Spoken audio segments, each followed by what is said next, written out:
जय सिया राम। एक बार आप सभी का फिर से स्वागत है आपके अपने चैनल सिया राम में। भक्तों, इस वीडियो में संकट गणेश चतुर्थी की कथा सुनाऊंगी। संकटी गणेश चतुर्थी व्रत प्रत्येक मास के कृष्ण पक्ष की चतुर्थी को किया जाता है। वैशाख मास के कृष्ण पक्ष की चतुर्थी को किए जाने वाला व्रत वैशाख संकटी गणेश चतुर्थी व्रत कहलाता है। भविष्य पुराण में कहा गया है, जब मन संकटों से घिरा महसूस करे तो गणेश चतुर्थी का व्रत करें। इससे आपके सभी कष्ट दूर होंगे, धर्म, अर्थ, मोक्ष, विद्या, धन व आरोग्य की प्राप्ति होगी।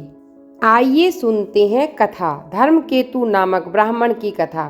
पार्वती जी ने पूछा, वैशाख महीने के कृष्ण पक्ष को जो संकटा चतुर्थी आती है, उस दिन किस गणेश का किस विधि से पूजन करना चाहिए और उस दिन भोजन में क्या ग्रहण करें। गणेश जी ने उत्तर दिया, हे माता, वैशाख कृष्ण चतुर्थी के दिन व्रत करना चाहिए। उस दिन वर्ततुंड नामक गणेश की पूजा करके भोजन में कमल गट्टे का हलवा लेना चाहिए। हे जननी, द्वापर युग में राजा युधिष्ठिर ने इस प्रश्न को पूछा था और उसके उत्तर में कुछ भगवान कृष्ण ने कहा।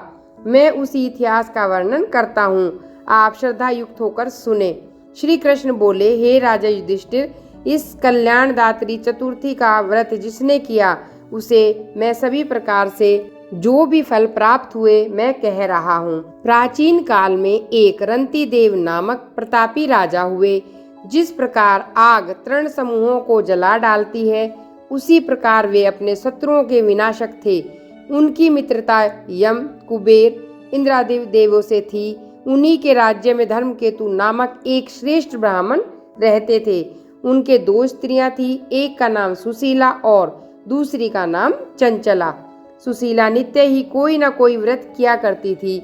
फलतः उसने अपने शरीर को दुर्बल बना डाला। इसके विपरीत चंचला कभी भी कोई व्रत उपवास नहीं करती थी। और इधर सुशीला को सुंदर लक्षणों वाली एक कन्या हुई, उधर चंचला को पुत्र रतन की प्राप्ति हुई।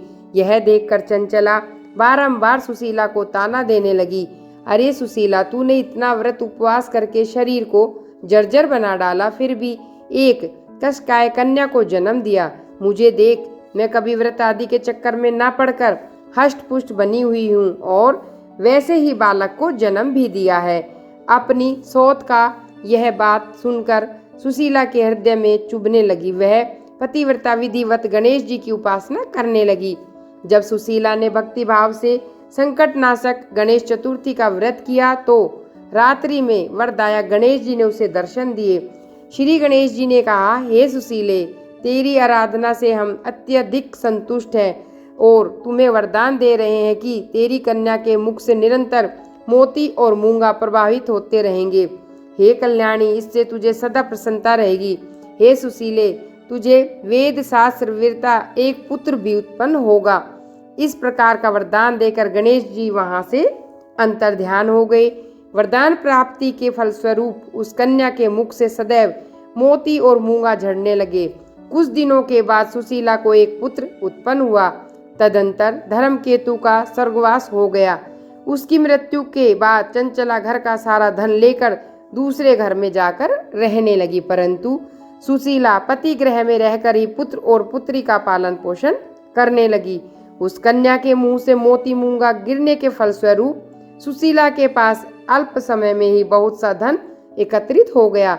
इस कारण चंचला इससे ईर्ष्या करने लगी। एक दिन हत्या करने के उद्देश्य से चंचला ने सुशीला की कन्या को कुएं में ढकेल दिया। उस कुएं में गणेश जी ने उसकी रक्षा की और वह बालिका सकुशल अपनी माता के पास लौट आई।